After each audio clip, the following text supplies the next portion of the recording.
Welcome to Gamecock Pod Live. For the next 3 to 4 years, I'll be committed to the University of This is Rodgers again to the 25, 20, 15, 10. Rodgers scores! Ball to Bennett. Jackie Bradley Jr. delivered for the Gamecocks. Lost it up, looking for Kelly. Touchdown! Can you believe it? And South Carolina is sending shockwaves through the SEC. Frederick! Plays it in at the buzzer! That's a win! Unbelievable! I don't believe it! And now, live from Studio 54 of the Gamecock Pod Studios, here's the Cockfather himself, Keith Alsep.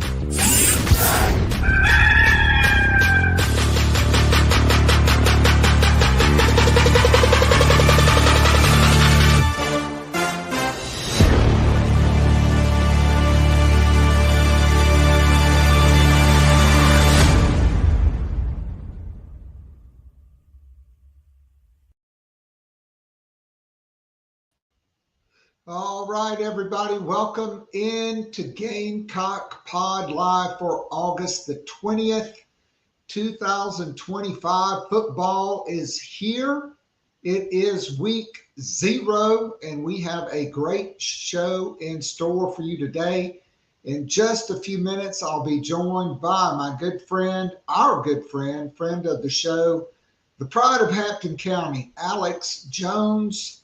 He will join us, and then later we will be joined by Lulu Kesin from the Greenville News and the USA Today Network. We're going to dive heavily into Gamecock football. The non-conference schedule is out, so we have all the dates for women's basketball. We will go into that, talk about the roster. One name missing off that roster, Ashlyn Watkins, who is taking the year away from the team. We'll go into all of that. But first, let me tell you about my good friend Chris Payne, the owner-operator of Nana's Porch, the award-winning full-service catering company servicing the greater Charlotte area. Nana's Porch. They are your go-to for all your catering needs, whether it's a banquet, a wedding, a corporate event, a watch party, a rehearsal dinner.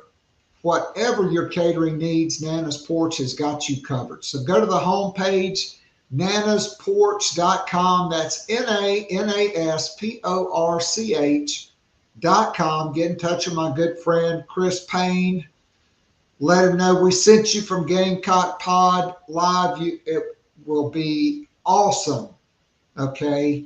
Get on the schedule now. If you're having a tailgate or a watch party, they can just drop the food off at your house. And they can also drop off plenty of Nana's Porch award-winning pimento cheese, which you can order straight from the website. All you have to do is click on the hyperlink. Ordering is simple. It's affordably priced. Shipping is free of charge, and checkout is simple, safe, and secure. The toughest part of the process is deciding how much of each flavor am I going to order. Smoky jalapeno and the great regular flavor. After that, checkout, simple, safe, and secure, shipping free of charge. Nana's Porch, award-winning pimento cheese. You'll love it. I guarantee it. All right, big news for the Gamecocks. Both Dylan Stewart and Jalen Kilgore named AP All-Americans. Dylan Stewart named to the first team. Okay, he's coming off a season where he was a finalist for the Sean Alexander National Freshman of the Year Award, 10.5 tackles for loss, 6.5 sacks, and he was probably held more than anybody I've ever seen other than Jadeveon Clowney. Jalen Kilgore named to the second team. He tied for the SEC lead and was 4th in the country with 5 interceptions last year. He is expected to be a top 15 pick in the NFL draft. Of course, LaNorris Sellers, preseason first team All SEC by the media. He's on every watch list. For some reason, Cade Klubnik was the AP first team All-American. I don't understand that, but, well, could be a law. I don't know. James Gregory has to say, and I agree with him. Now, we've got 3 placing on the coaches All SEC team. The first team, Garrett Nussmeier, is picked as the quarterback. Okay. But South Carolina on the second team has LaNorris Sellers as the quarterback, Dylan Stewart, a first team defensive end, and then Jalen Kilgore, second team defensive back. No Gamecocks made the third team. I thought maybe Josiah Thompson would make that. But congratulations to those guys for being named AP All-Americans. And I think you got to go back. Maybe Jadeveon Clowney is the last first team AP All-American. I don't think anybody from the Muschamp era was first team. Maybe J.C. Horn. I can't remember. All right, another edge rusher down for Shane Beamer. It looks like transfer George Wilson will end the season. They're already working on his return with a medical red shirt for next season. Was going to be a significant contributor, probably second team, 6'4", 245. Gamecocks already down Missouri transfer and 4-star defensive end Jalen Brown, 6'6", 260. And true freshman Kobe Saki-Pra, who probably wasn't going to play anyway. But now you really get the possibility of true freshmen having to play. Now you're down to 1 transfer portal edge.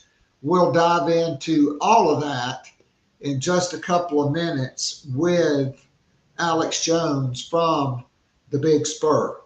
That 5-star offensive lineman Darius Gray will announce Friday night at 7 p.m. on the 24/7 Sports YouTube page and on Instagram, and my good friend Phil Kornblut and the Sports Talk Radio Network will carry that live. South Carolina, LSU, Tennessee, Ohio State, and Clemson.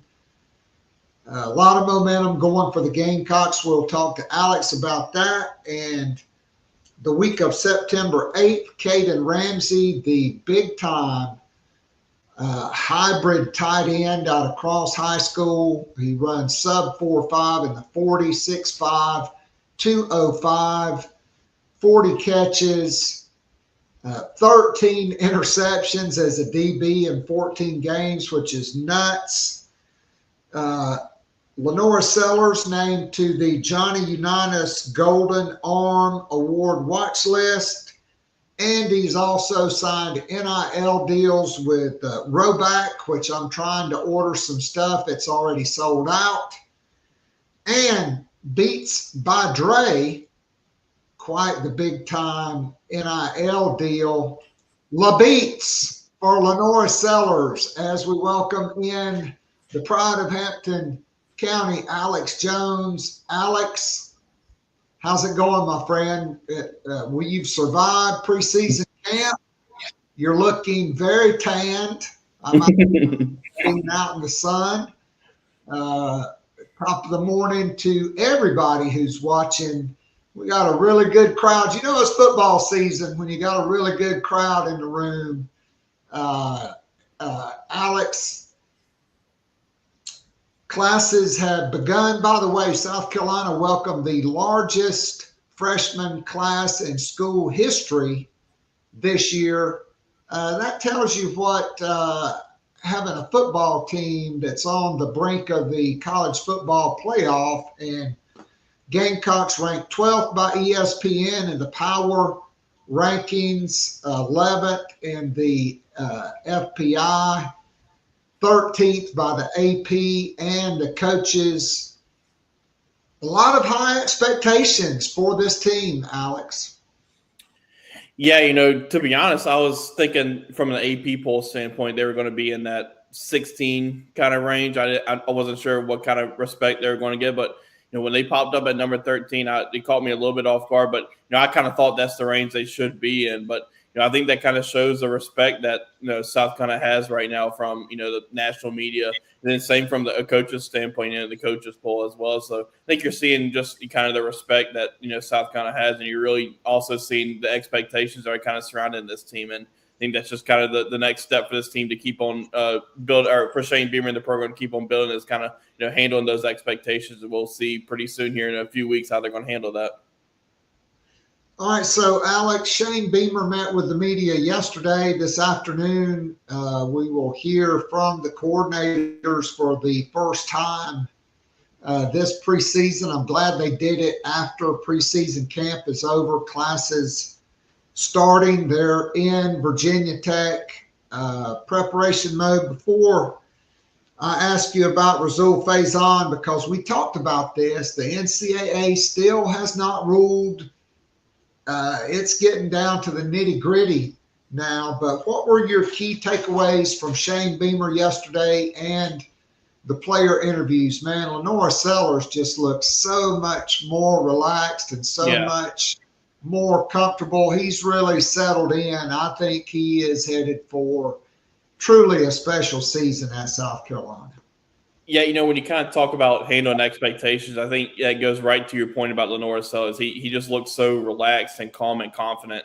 I think a lot of that is just, he feels confident in, Mike Shula's system. He feels confident, because he's had to handle all, from a media standpoint, had to handle everything with that from last season. I think he was really kind of awesome yesterday, telling all those stories that he had to tell about how some of the stuff they do in the quarterback room with Mike Shula, which was pretty funny. But, I just thought, his confidence kind of stood out yesterday. And then from another player standpoint, listening to Vakari Swain talk, he kind of mentioned how much of an eye-opening, kind of his time away from football was for him. And I think he's got a chance. Like, he's going to, at the very least, provide really quality depth at that corner spot. And I also think he's going to play a lot too.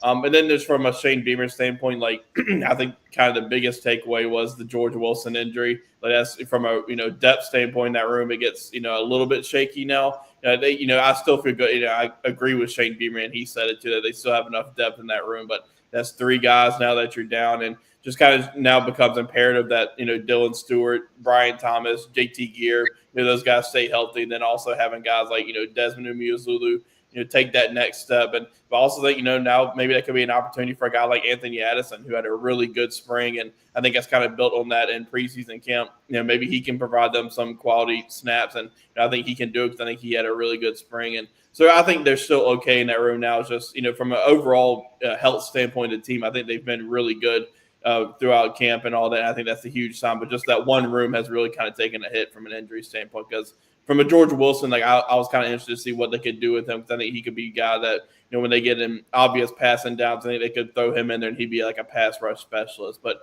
we'll see. I think they're still okay from a depth standpoint in that room. No doubt. So two guys, Jaylen Brown goes down in the spring, 6'6", 260, a four-star guy. Carolina finished second on coming out of high school, went to Missouri. He transferred in. I thought he was potentially a starter opposite Dylan Stewart. He goes down. Then you hear encouraging things about George Wilson. I think he was probably going to be a second teamer, be in the rotation, definitely be a threat as a pass rusher. Now he goes down, and it kind of gets a little bit thin. So you do have the three guys Shane Beamer talked about. Obviously, Dylan Stewart a lot of expectations for him this season. First team All-SEC preseason, first team AP All-American. I think the first guy to be a first team AP All-American. I can't remember if Javon Kinlaw was or not, but maybe since Jadeveon Clowney. And then at the other edge, you've got Brian Thomas Jr. and JT Gear. Look, Dez, this is his year. It's his third year in the program. It's time he stepped into a big role, 6'6", 255. You do have Damon Clowney. But we talked about Anthony Addison, the Ant-Man, but now I'm kind of wondering if Quay Dodd, who's continued to get bigger, stronger, certainly when you look at the definition of what an SEC edge rusher would look like, his picture could be up there, 6'6", 250. Still, you don't like to have to play true freshmen unless they're a Dylan Stewart or a Jadeveon Clowney in the SEC. Just your thoughts on the depth at that position now. Yeah, first of all, I'm sure you can probably hear it. There's a leaf blower right outside my door right now, so hopefully that goes away pretty soon. But yeah, from that standpoint, I think I kind of thought Anthony Addison may give them a little bit, but I think now I think you'll see him and potentially Quay Dodd give them some reps. They kind of try to rotate those spots, just keep a Dylan Stewart or a Brian Thomas fresh heading into that fourth quarter. So I think you'll see those guys kind of give them some reps. And I was one guy I was really interested in before the season, really before the injuries at edge started, was Jerron Willis. And I wonder if he can now kind of give them some stuff from an edge standpoint, really kind of specifically in a pass rushing standpoint. I pointed out on the message board yesterday that when South Carolina moved to that 3-3-5 last year, 2 years ago, Jerron Willis is a guy who really kind of flashed in that. I thought back to that Texas A&M game, and he kind of wreaked some havoc coming off the edge in that. So I wonder if he can do that. He's when you look at how he's listed from a height weight standpoint, he's bigger than Brian Thomas. So now I wonder maybe he could give them a little bit from a pass rushing standpoint.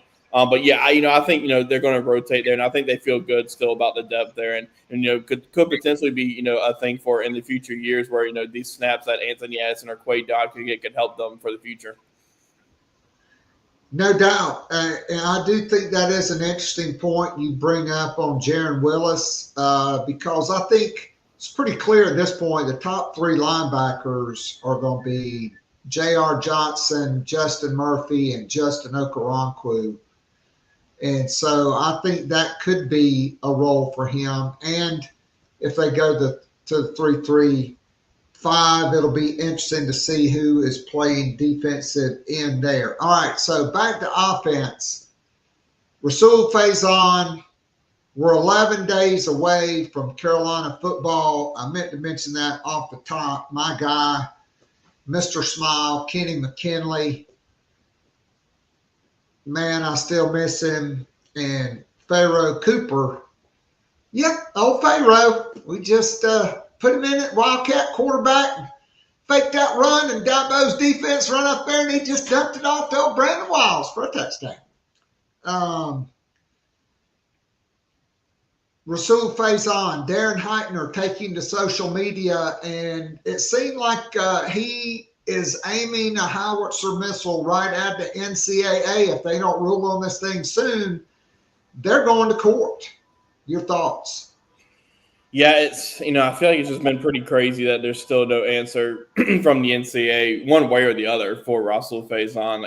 It seems like they've had everything they've needed for a little while now from a South Carolina standpoint, everybody else standpoint. So I think you hope.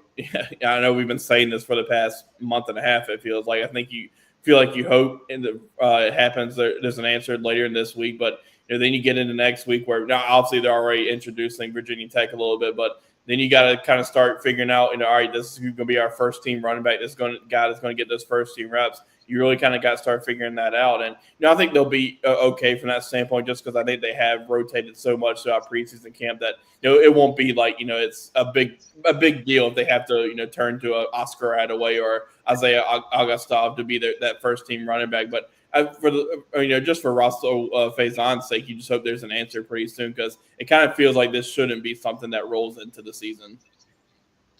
So I did want to ask you on Isaiah Augustov, 6'2", 210, had a 70-yard touchdown run in the scrimmage, broke a tackle, took off. This is a big, fast man. A lot of people seem to forget he played 10 games as a true freshman at Arkansas in the SEC for the Pit Boss.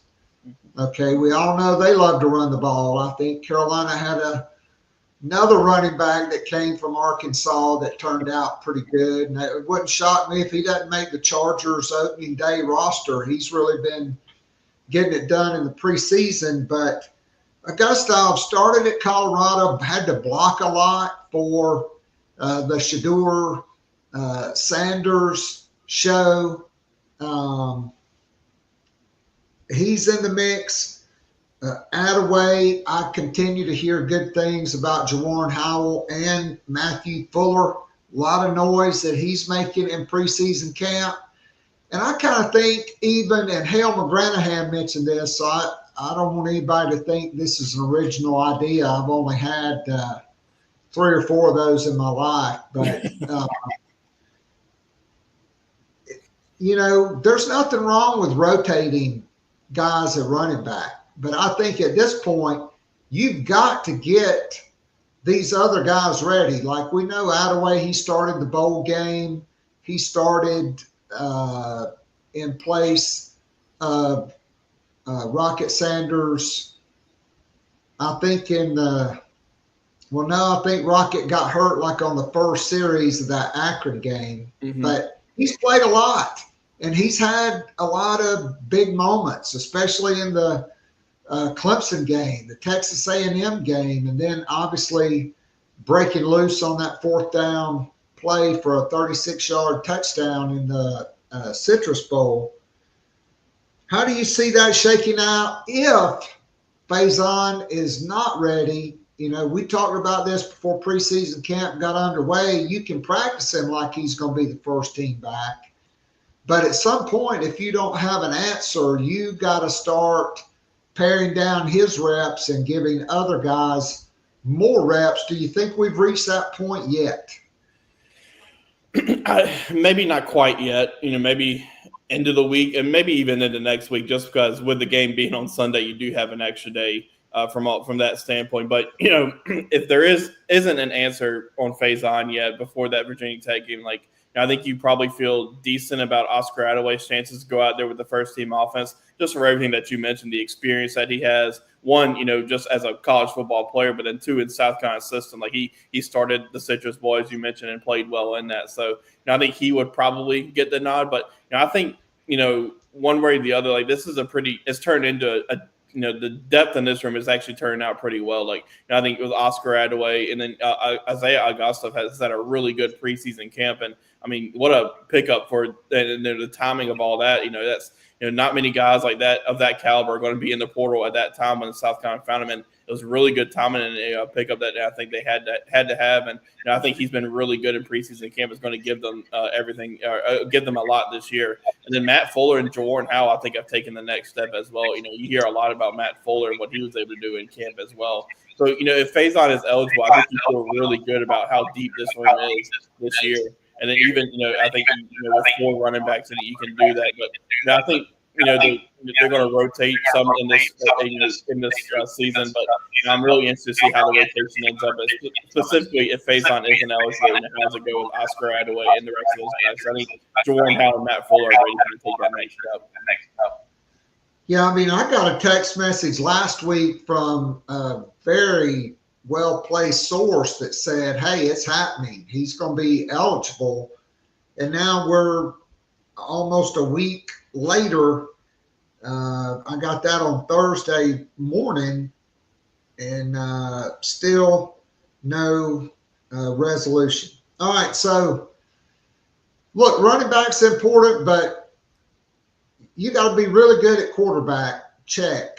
You got to be really good on the offensive line. It appears like this is the season for South Carolina, Alex, but here's the question du jour. Will South Carolina start a true freshman for the third year in a row on the offensive line? 2 years ago, you had Tree Babalade and Trevon Ball starting most of the season. And then last year, you had Josiah Thompson come in, and he was a game one starter along with Michael Smith on offense. Now you've got Shedrick Surratt from Gaffney, 6'4", 336. It looks like he may be in line to take the first snap at left guard in Mercedes-Benz Stadium 11 days from today. Yeah, he had a really good spring practice, and I think he's kind of built on that. And I think, if he does indeed get that start at left tackle, that shows, one, just the trust that they have in him, just to throw two freshmen into a starting position in the line of scrimmage. That's a lot for a true freshman to handle, but they're not going to put him out there. They know he can't handle it. And he's just one that, I think he can, build off that spring that he's had. Now, I don't, I think, those battles that maybe, that left guard and right tackle are probably continue to only go a little bit probably into this week. I think heading into next week, you're going to have a pretty good answer as to what the starting five is, just because you want them to gel and continue to build that chemistry. But I think he's got a really strong chance to be that left guard, and that's one that, you look at his high school film, he plays really aggressive, and I think he's going to be really intriguing to watch.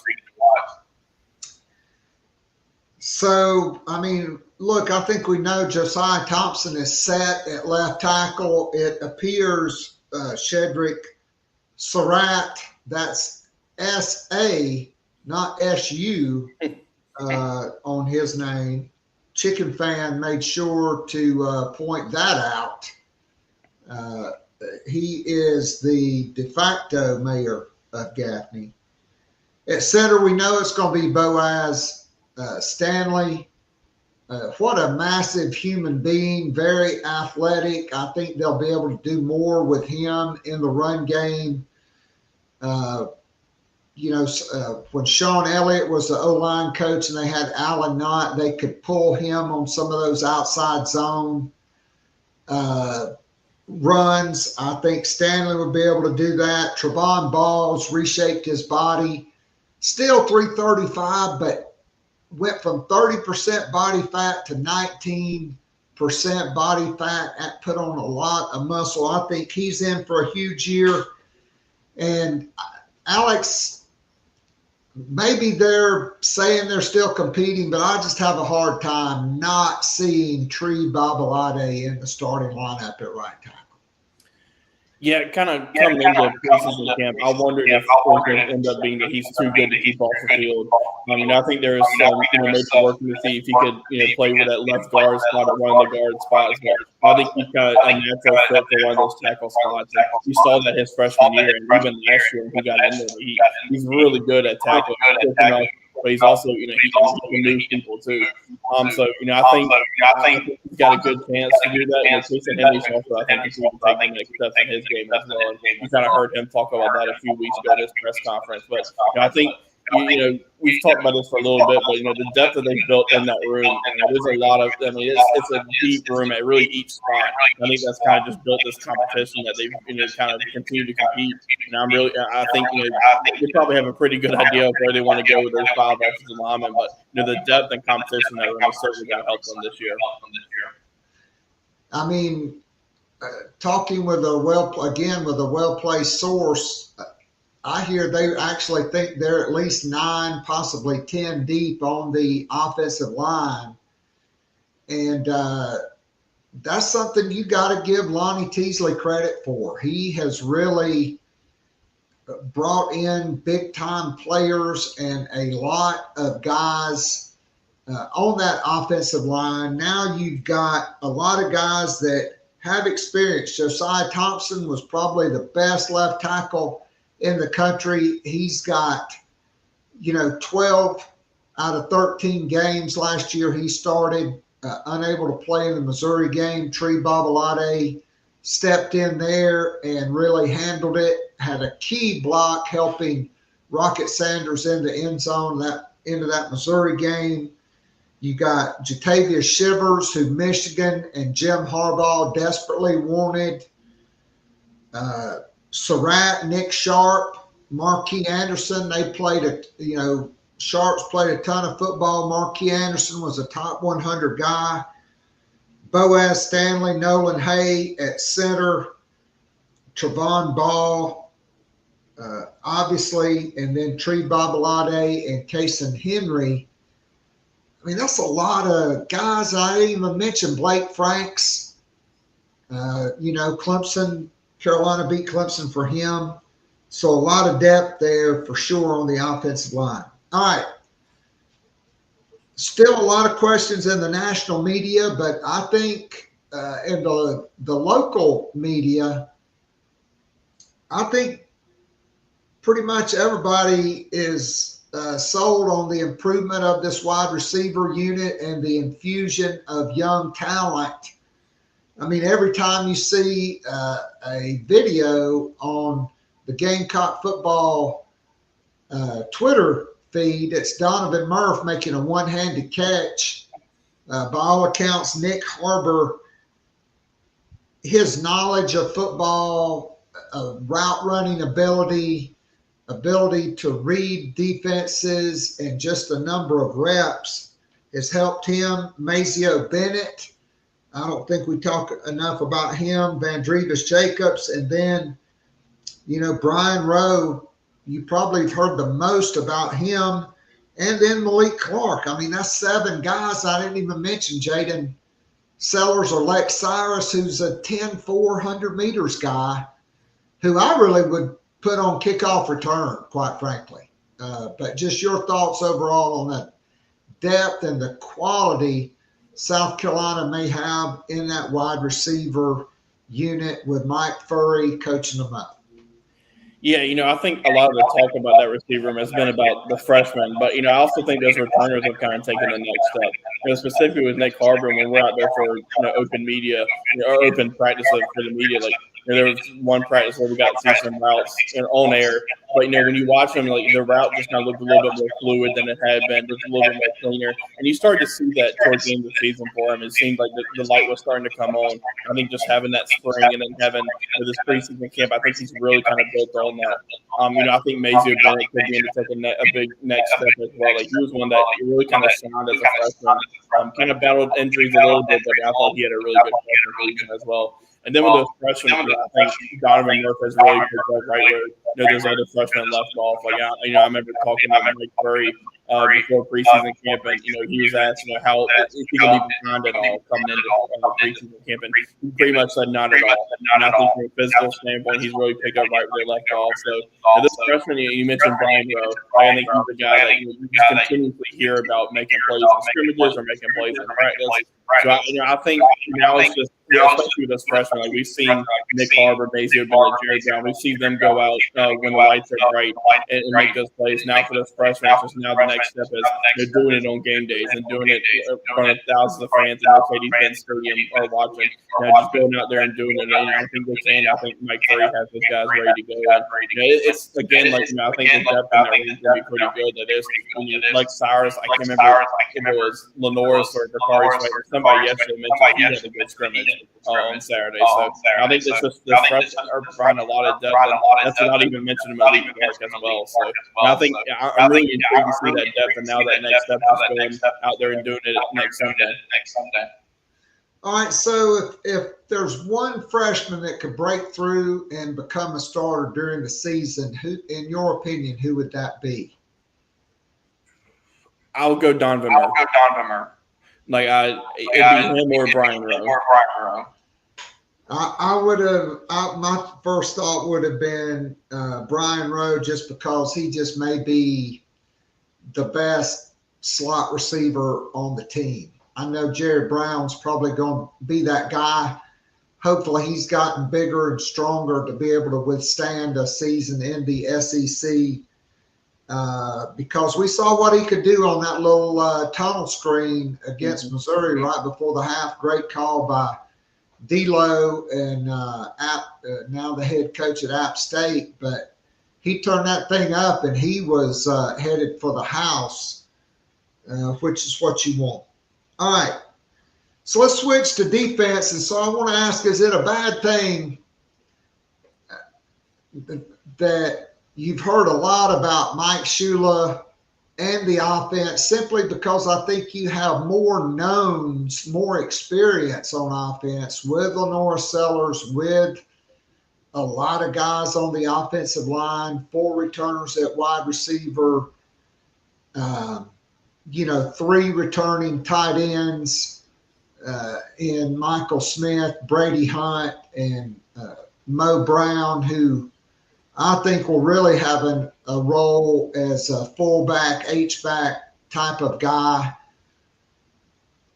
They kind of performed extremely well against the defense, even when early in camp, you hear, the defense is a little ahead of the offense, but the first scrimmage, 117 plays, no turnovers.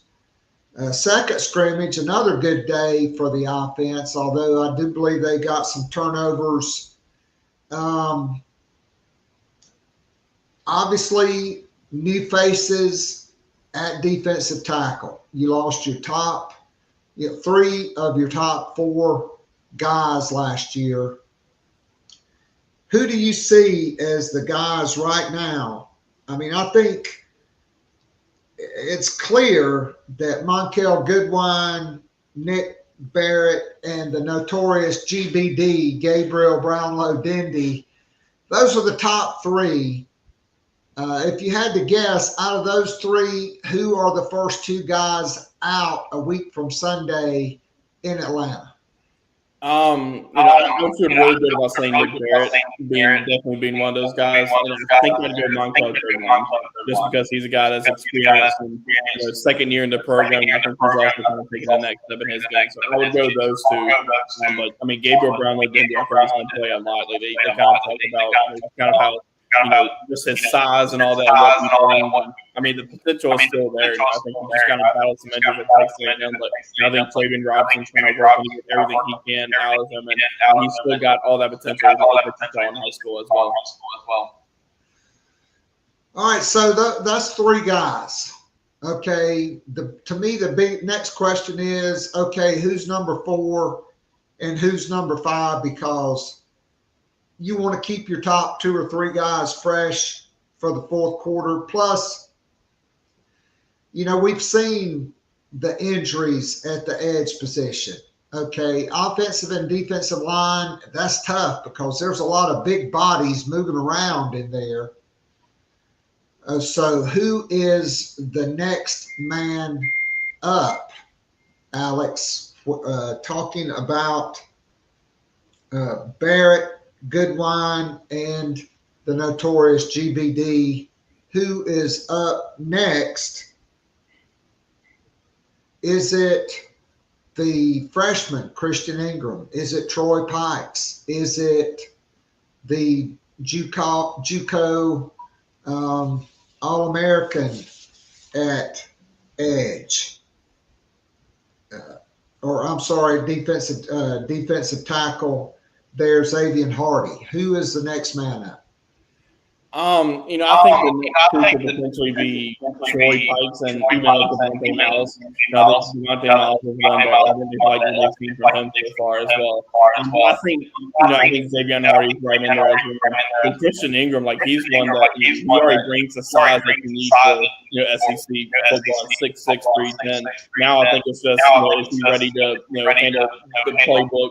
And things like that. Is he ready to go in there right now and play? I think anything you can get from him is just icing on the cake, just from the standpoint of that's even more depth in that room that you need. But it'd be really interesting to see where he'd be if he was in for spring practice as well. But I think right now I think you feel pretty good about Troy Pikes, Xavier Hardy, but then also Devontae Miles. I think he's kind of be like a sneaky, good contributor for them this year. All right, so at linebacker, you lost your top 3 guys. J.R. Johnson steps in, almost 6'4", 245. Clayton White says he can run back-to-back 4.4s, sideline to sideline guy. Sean Murphy, you hear a lot of people talk about the football IQ, how smart both he and Justin Okoronkwo are. They're both 6'3", 231. Johnson's almost 6'4", 245. You do have Jaron Willis as well. But out of those top three guys, who is the green dot guy? Who is going to be wearing the green dot, communicating with Clayton White and calling the defense? I would say Fred Johnson. Just because in last year you saw him do a little bit of that. I think I remember it was an Oklahoma game. When he got in there, he had the green dot on. I think with him being in the second year under Clayton White, I think you got him. You can maybe see it being a Sean Murphy as well, just because, or being Sean Murphy just because of the experience he brings from Alabama and Florida State. But right now, I think I could to be that green dot guy. How are we feeling about the linebackers, Alex? I think a lot of the talk after that last season was going to be how they obviously need to tackle, but also how they replace linebacker. But I think they're going to be in pretty good shape. Like Fred Johnson's a guy, he's got a chance. He is really good, but he's got a chance to be just as good as some of those other guys last year. The coaches talk him up, his teammates talk him up. Like he's a guy that's just kind of for his size, kind of a freak. So he can get sideline to sideline. He can play in between the tackles. I think he's going to step right in and pick up where those guys left off. And Sean Murphy's one that you hear, you heard a little bit about him in the spring, but in this off season and the summer workouts in the preseason camp, his name came up a lot from, I remember talking to DQ Smith and Nick Barrett about him on SEC media days and kind of just talking about his leadership, his experience, and his IQ that he brings. So I'm kind of wondering, I think it could be a room that as the season goes on, they continue to get better and better as they get more experience and more experience playing together. This is a long, fast, athletic defense in the secondary. Look, that is clearly the deepest, most talented and experienced position group on the roster.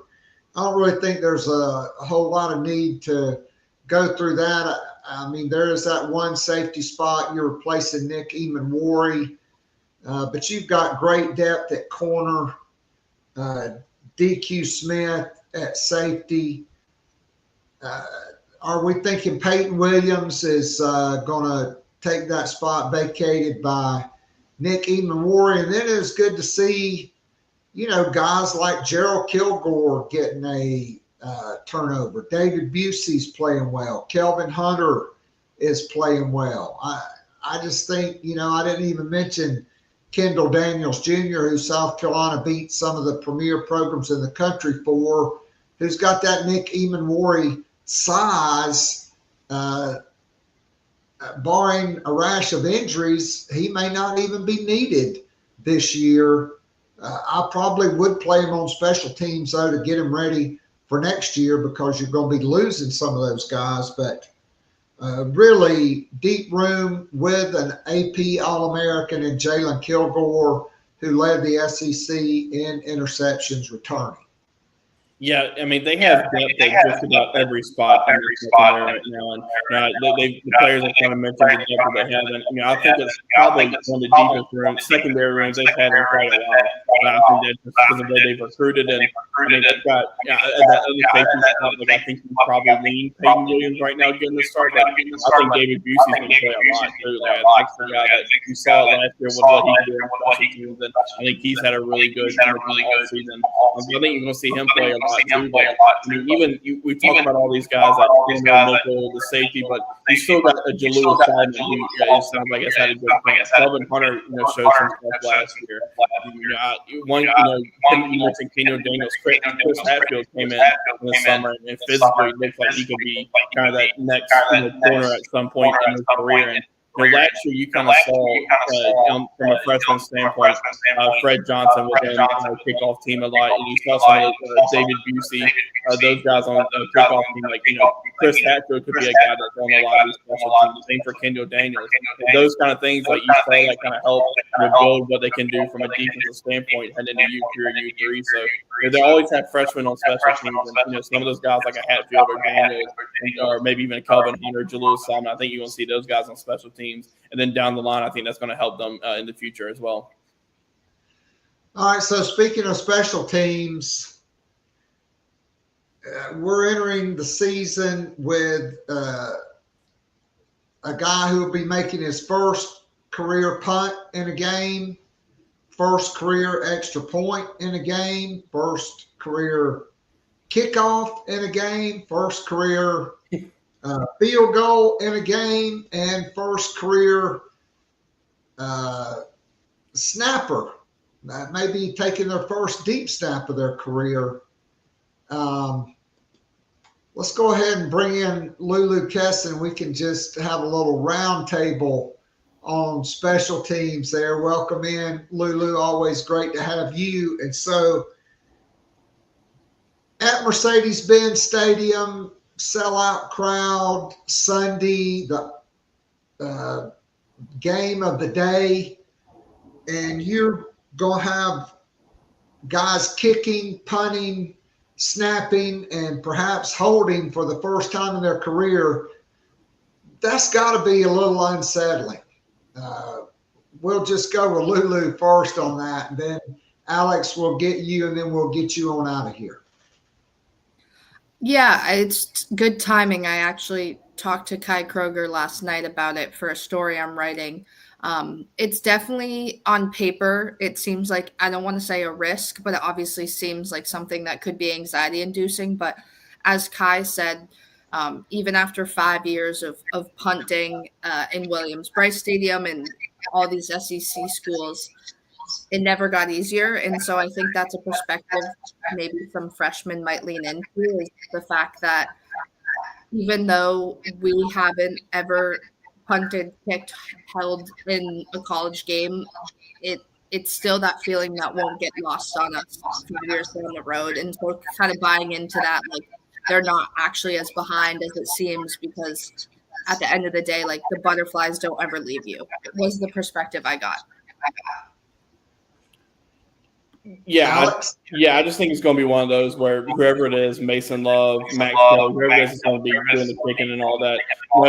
I think it's kind of like basketball. The first time you see the ball go through the basket, that's kind of just helps your confidence and kind of alleviates those butterflies a little bit. So I think you're going to see that a little bit. Just get that first one through, and then it's kind of on from there. And I think, but then to that point, like, you got to go out there and do it. It's different than going out there and kicking on the practice fields when you can simulate all the situations that Shane Beamer talks about, but it's different when you're doing it in a Mercedes-Benz Stadium or Williams-Brice Stadium.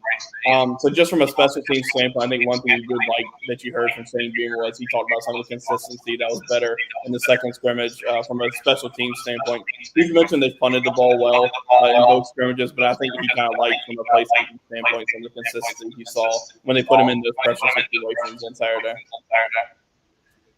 All right, great stuff, Alex. We'll get you out. Always appreciate your contributions. Be well, my friend. We're on the countdown, and it'll be interesting if Joe DeCamillis meets with the media today to ask him if he's ever gone into a season with an entire special teams unit that's never kicked, held, or snapped in an actual game before. Pretty wild. Alex, be well, and we'll catch up with you down the road. Appreciate you having me on. See y'all later. All right, we bring in solo. Lulu, how's you have survived preseason camp? How's it going? How's life treating you in the capital city? Yeah, it's going. A little different from Boston and the Cape, getting smacked in the face with the humidity in Columbia. Oh, yes. it was a really hot camp for sure. A little different than what training camp for the Patriots is like, but good. Everything has been good so far. So, a quick story. My first year at Carolina, we moved in what is now the Honors College. It used to be the Honeycombs. They were so ratty they had to tear them down. But we moved in. It was 108 degrees every single day. They were redoing the AC, so there was no AC in the dorms except in the lobbies. And so you just saw people. There was just a mass of mattresses down in the lobby at night because it was 98, 99% humidity and 108 degrees is miserable. I know it's not been that way this summer. I talked to a good friend of mine. He said they had 1 week where it was barely in the 80s. But I still say Columbia was built directly above the 7th level of hell. It's the hottest, most humid place I've ever been. And so let's shift gears because I do want to talk women's basketball. Let's start with the schedule, which is now out. We have all the dates. I kind of knew the opponents. South Carolina women, certainly a lot of high expectations this year. Bringing in Tanaya Latson, the leading scorer in the nation, and returning so many players off last year's team. They will open on October 30th in Atlanta with North Carolina. That's going to be a doubleheader. There'll be a men's scrimmage. Do we know what network and what time? Well, it says 6 p.m. I'm pretty sure that's got to be televised. I would imagine. I'll be there, so I don't know in terms of television, but. All right, so then you get the former assistant coach tour coming in to start the season. Winston Gandy and Grand Canyon on Monday, November 3rd, and then Friday, November the 7th. Fred Shamil will bring Bowling Green to Columbia.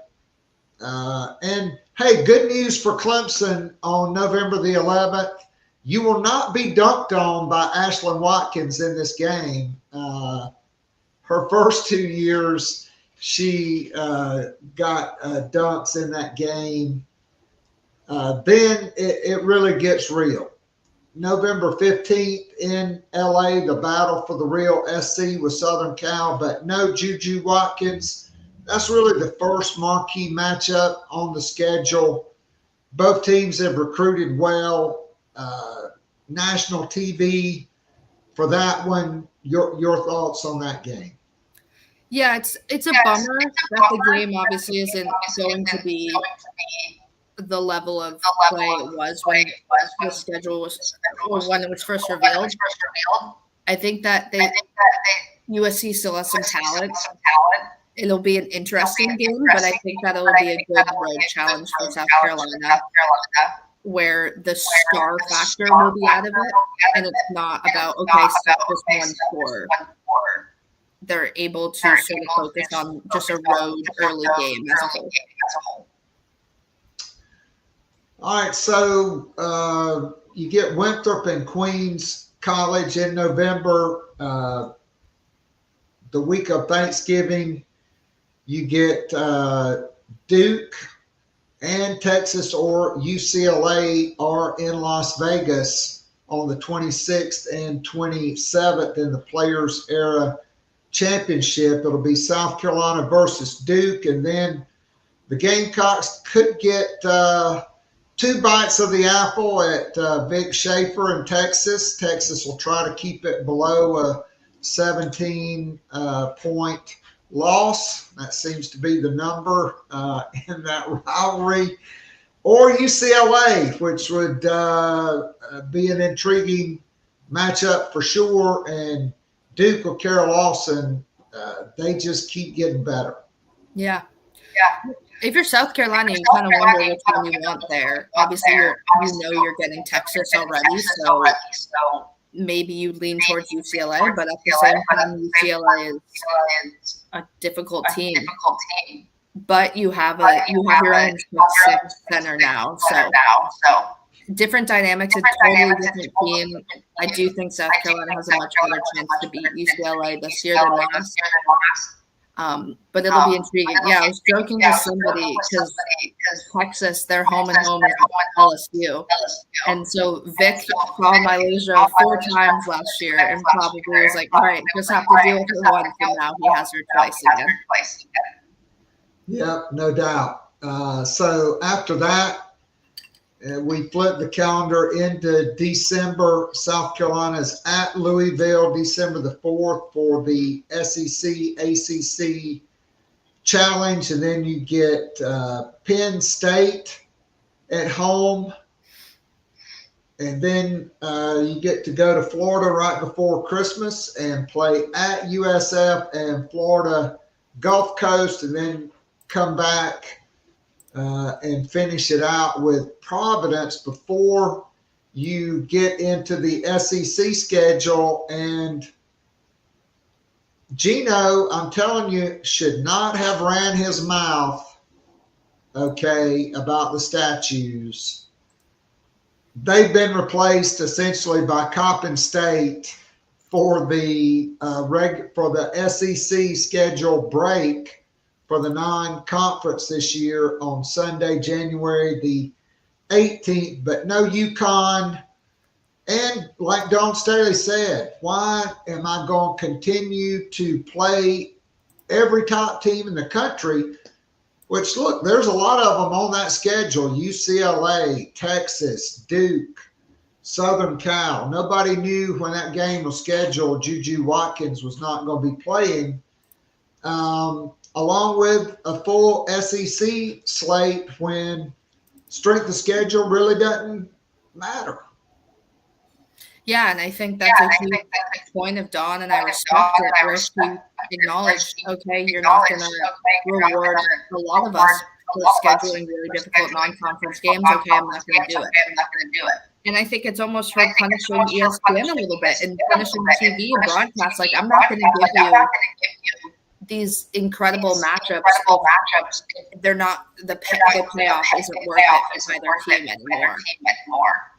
Especially I heard the UConn series that it was a very neutral decision. Like, obviously, I'm just speaking off of what my sources have said, but it wasn't Dawn saying I don't want to play anymore, and it wasn't an aspect of peace between the two programs. It was just okay, the what's involved for us anymore, or that used to be, isn't worth it at this point. And I think they're probably realistic that they're likely going to meet in the tournament anyway.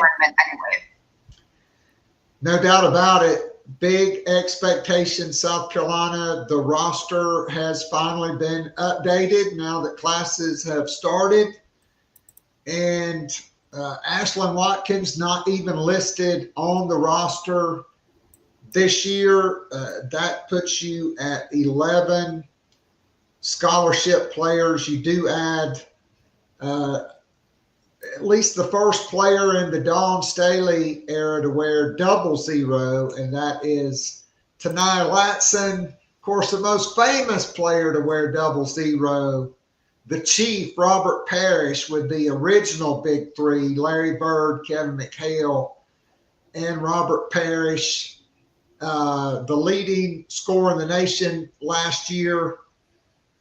She's new to the roster. Medina Okot will wear number 11. They do list her as a senior, but is she really a senior? I don't really think anybody knows, because how do you equate 3 years at university in Kenya when that's not a junior college or anything else? Adele Tack, 6'5", and then, Chloe Kitts, Joyce Edwards. I was really interested to see when the roster came out if Joyce would change her number back to number 12, which she did not do. She kept number 8. She's listed at 6'3". Chloe Kitts is back as a senior. Raven Johnson's a senior. Miriam Dowda, a senior. She really came on in the NCAA tournament. I think she's in for a big senior season. Then you've got the two, let's not leave off Tessa Johnson, who I really have high expectations for.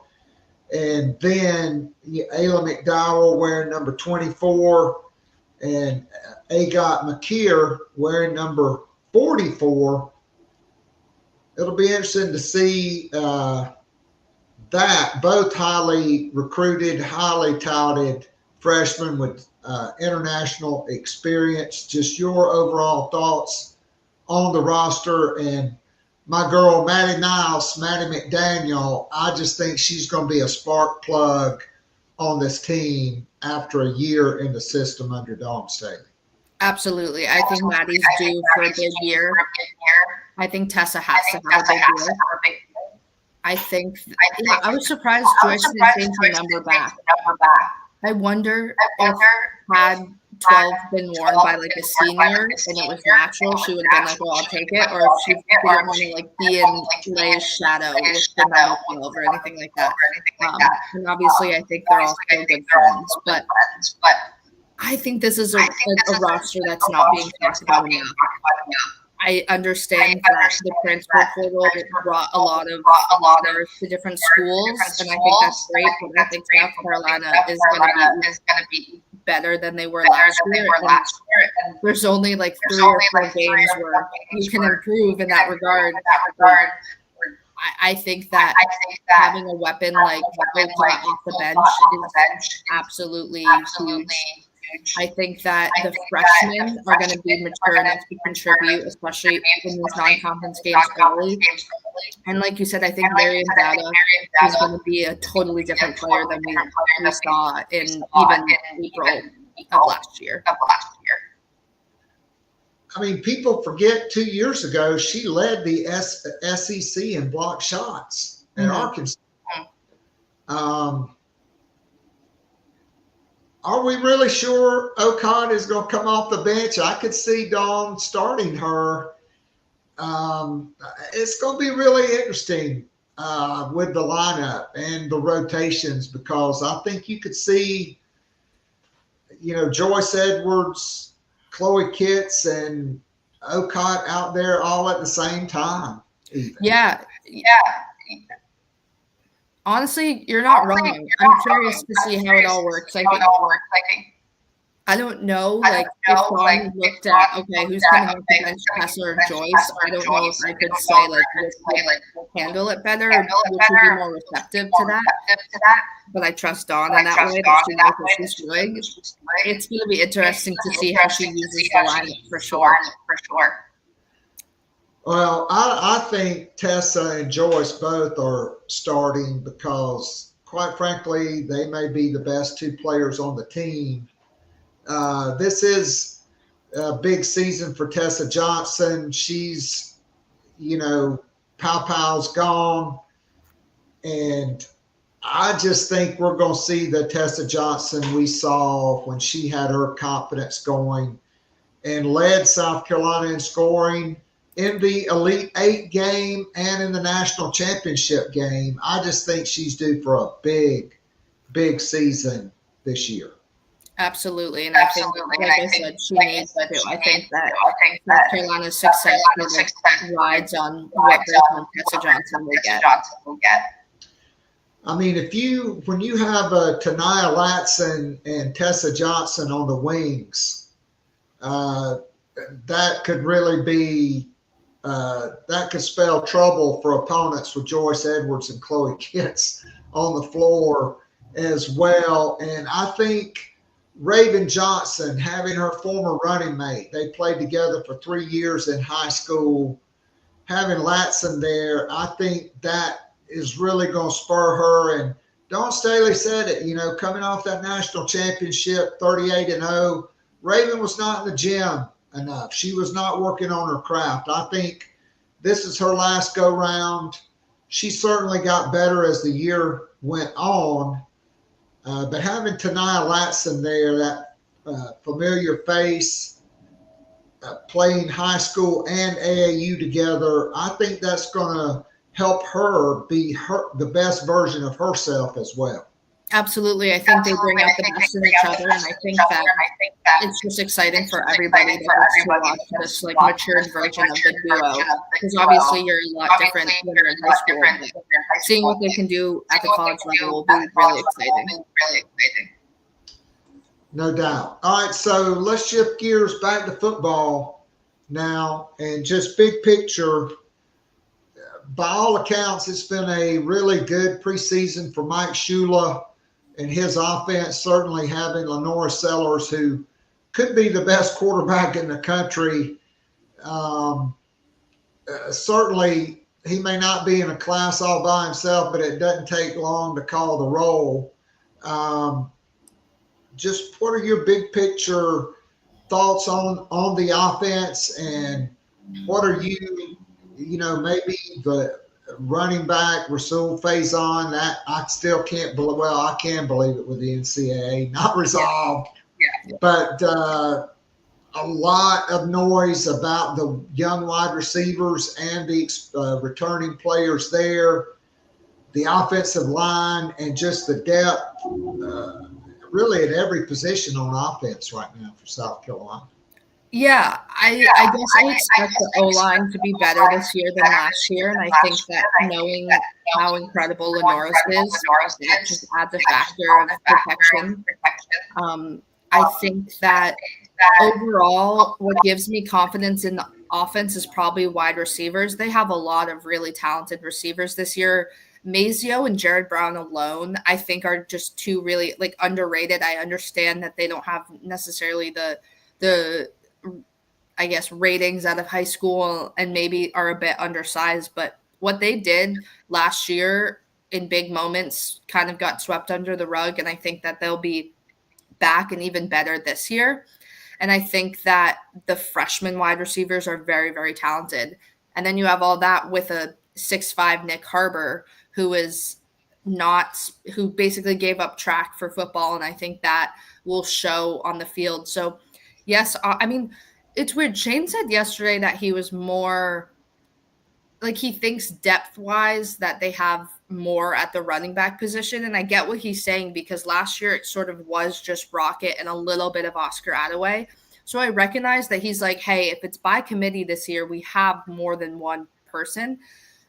The run game, obviously, it's a talking point now because of Faison and his eligibility. But I do think that will sort of speak for itself whenever the game happens. I think it'll be very obvious what that run game actually looks like and what some of these transfers or sort of younger guys, what their ceiling or potential is. I think that overall with Shula, the Citrus Bowl was an inaccurate representation of what he wants to do with LaNorris. And I think that his comments early on sort of, I don't want to say got misconstrued, because it did sort of sound like this, but it made it seem like he wasn't looking for LaNorris to run. And then in the Citrus Bowl, it looked like LaNorris wasn't running. So everyone's like, oh my God, Shula told him to stop script. No, that's not what happened. I don't think that a bowl game with half the roster sitting out and an emotional coach who just had his best defender say he's not playing the second half is a good representation of what Shula's play calling abilities are going to be. And I think game one will be a much better way. So that's why in terms of Shula specific, I'm not necessarily I'm optimistic, but I'm very aware that I haven't seen his full work yet. And offensively, in terms of what South Carolina's potential is, I think that it rides on the fact that the passing game should be better week one than they were. Because I wrote a story, South Carolina's passing game and Sellers' synergy with his receivers really didn't kick in until Alabama, I would argue. And so I think that South Carolina is aware that they have to be a lot better from the jump this year, and they have the talent to do so. No doubt. I think LaNorris Sellers very aware, from what I've been told, about securing the football. I mean, you could have been one LaNorris Sellers fumble after South Carolina took the lead against Alabama and gave them the ball almost in the red zone away from a 10-2 season. Obviously, there's a plethora of plays we could discuss from the LSU game. I mean, this was a team that could have won the Southeastern Conference last year. Plus, Sellers didn't get to play the second half of the LSU game, and I think they're only going to be better. Yes, you will not have a Rocket Sanders, okay, but by committee, Oscar Attaway's shown it. By all accounts, Isaiah Augustov has shown it in the preseason, and so has Matthew Fuller and Jawan Howell. So, yeah, I love this offense, and I love the tight ends as well. Shifting to defense, 5 NFL guys gone off that defense, but I think South Carolina, really hit on some guys at linebacker, at defensive tackle in the transfer portal. The secondary, I'm not worried about. That's the deepest, most experienced, talented group on the roster. But in the front 6, what are your thoughts and your concerns? You do have an All-American in Dylan Stewart, but a lot of long, athletic, fast guys at linebacker and a lot of bigger guys at defensive tackle. Yeah, obviously I would say on paper defense is more of a concern than offense. Like you said, I think the secondary is fine. I think Clayton White has his secondary on lock. I think he knows those players incredibly well. Judge, DQ, Jalen Kilgore. I think they're fine in that regard. I'm curious to see. I have a feeling Brian Thomas Jr. will get a lot of time. I think he was good in the couple, I don't want to say plays, but the couple games he played in 2024. I think he was decent with Dylan Stewart in the Citrus Bowl. So I think that replacing someone like Kyle Kennard is a really difficult thing. But at the same time, I do think that they brought in enough at the linebacker position to sort of help everything in front work out. I think that with somebody like Sean Murphy, I get similar vibes to Demetrius Knight. Clayton said that too, but Clayton was sort of joking oh, he's engaged and D Knight was married. The mature aspect is there. I see that sort of in the sense of somebody who flew under the radar a little bit in the transfer portal, but just has his intentions in the right place and is just very, very excited to make an impact. And I would not be surprised if he was one of South Carolina's top linebackers this year, just simply because of that. And I think that there's a lot of really good competition battles sort of going on throughout camp. And clearly a lot of people are hyped on Brandon Cisse. And I think that there's a South Carolina's defense on paper is not going to be as good if you are just simply looking at who Shane had in a TJ Sanders and things like that. But at the same time, I think Clayton and Shane can recruit well enough and have proven so that whoever they bring in is going to at least do their best to mirror and step up to the plate, and try to be as good as they were last year. Yeah, I think Sean Murphy and Justin Okoronkwo were both huge pickups in the transfer portal. Gabriel Brownlow-Dendy, yes, 6'3", 315, a former 5-star guy. You got Monkel Goodwine and Nick Barrett. Alex and I talked about who could be the next man up. Troy Pike, Xavier Hardy, Devontae Miles. Obviously all new guys, but still, Hardy's 300 pounds, Christian Ingham's 310. I go back to Patrick DeMarco a couple weeks ago. Who should know? He played in the Super Bowl with the Falcons. Yes, they were down up 28-3, and I know you're going to smile because you know what happened. That was the best and worst sports night of my life as a lifelong Falcons fan. He said South Carolina looked like an NFL team on both lines of scrimmage. And to me, when a guy who played 10 years in the league and who was on South Carolina's only team that made the SEC championship game and played in the Super Bowl, he knows. And so to me, that is encouraging. But I think that unit will get better as the season goes along. And I think the schedule is kinder in September than it is in Cocktober, as my guy Josh Pate says. And so, so to wrap it up, I meant to ask this. Everybody had Nafisa Collier as the clear front runner to win MVP. She's had an injury. She's out. Sophie Cunningham's out. Caitlin Clark's missed a lot of time. Asia Wilson started the season kind of slow because of injuries, but she has been otherworldly as of late, becoming the first WNBA player to ever have 30 points and 20 rebounds in a game. And I think she's got the most 20 games in NBA history, as WNBA history as well. With a strong close here, could Asia Wilson claim another WNBA MVP award? I think she should.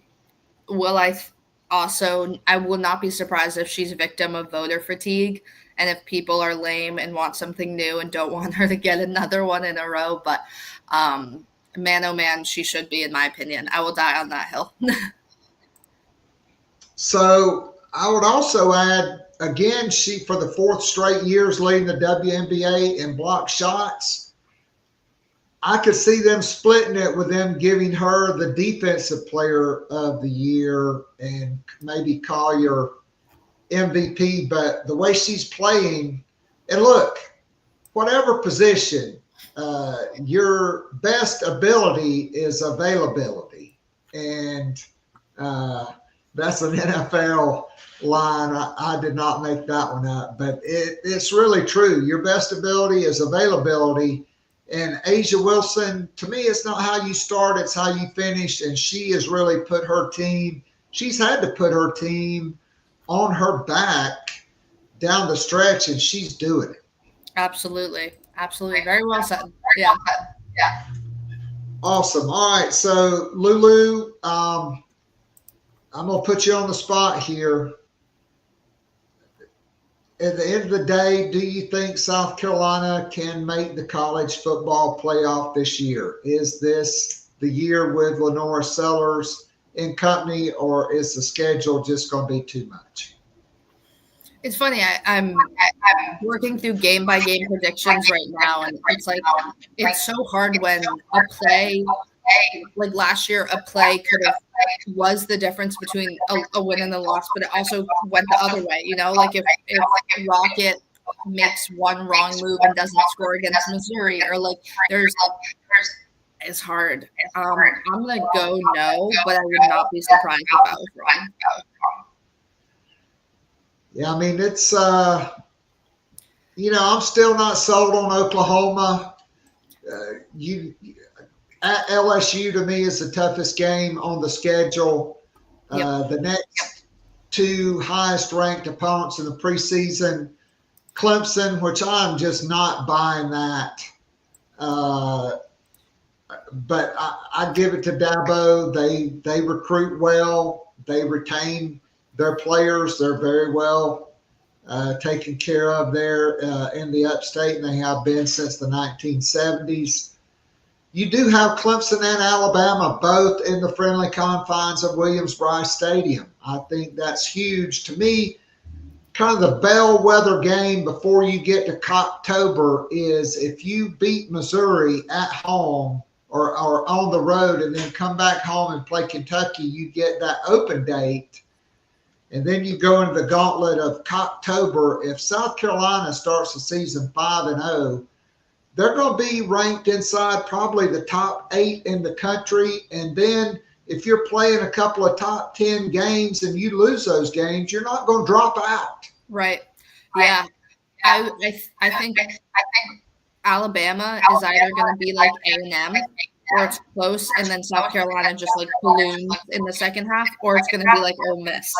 I think that, but I do think South Carolina will beat Alabama. I'm more confident in that. I don't think they'll beat LSU.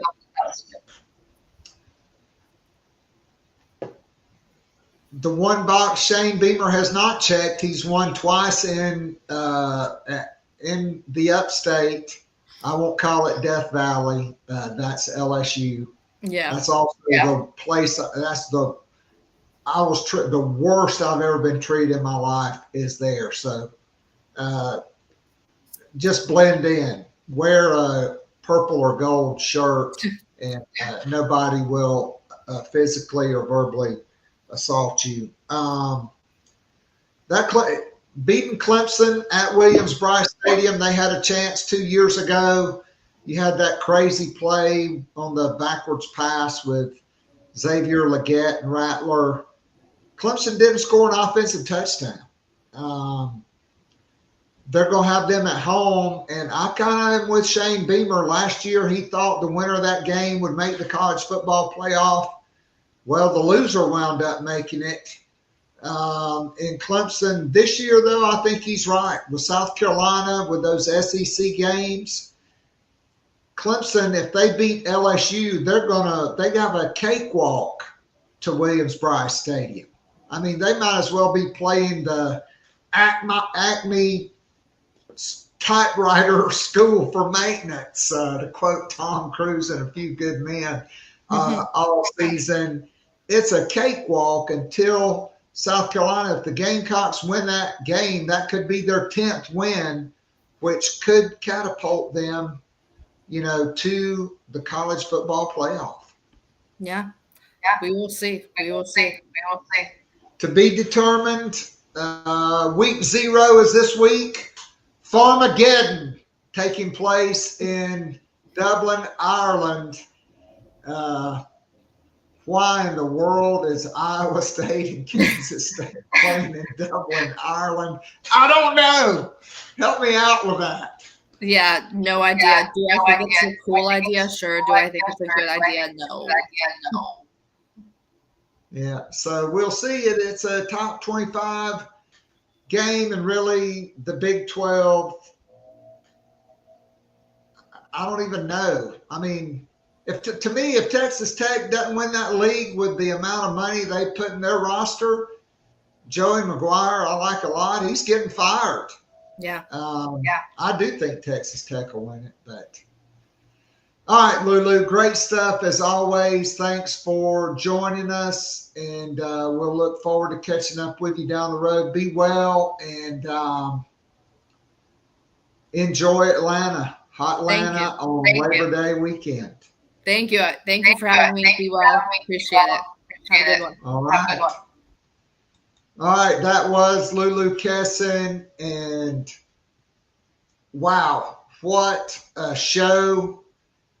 Look, if you want to see this podcast every single day, Monday through Friday, that's going to be the Gamecocks. That is Gamecock Pod daily, Monday, Tuesday, 2 shows. The Super Tuesday show, then Tuesday night, the Garnet and Black Town Hall. Nobody has anything like it. It's a live interactive Zoom call with up to 100 of my favorite Gamecocks and friends. We've literally filled that room multiple times. It's interactive. We record for about an hour, then we go to overtime. That's where the real scoop gets dropped. And then on Sundays, this year, I guess on Labor Day, Monday morning will be my first ever Monday, the morning after podcast, where I break down the game. That's a premium VIP podcast that you get. I'll probably have to drop that. Well, kind of a surprise that's coming. I think I'm going to fly in on Sunday morning and fly back out Sunday night to be there in Atlanta, Mercedes-Benz Stadium. Gamecock Pod Daily, join our growing Gamecock family. If you wait until the 1st or 2nd of September, you'll get basically 3 months free of charge before you get billed again on an annual VIP subscription. It's basically the cost of going to Starbucks one time per month. Okay.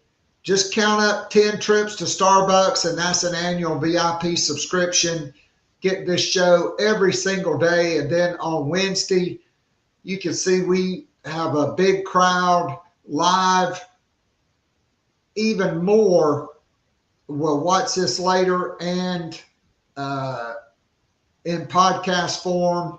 We're a member of the Bleed Podcast Network, so you can catch us there on Apple, on Spotify, wherever you get your podcasts. And it's on Patreon, free of charge on Wednesdays, patreon.com, patreon.com/Gamecock Pod Daily, all lowercase, no spaces. If you still can't get there, just use the Google and you can find us. Subscribing's easy, monthly, annual. Join our Gamecock Club family and get this show every single day. All right, for Lulu Kesin and Alex Jones, who both really brought it this morning, this is Keith Alsep saying God bless, go Gamecocks, and it will be game week next week. Same bat time, same bat channel. Until then, I'm out of here. Go Cox.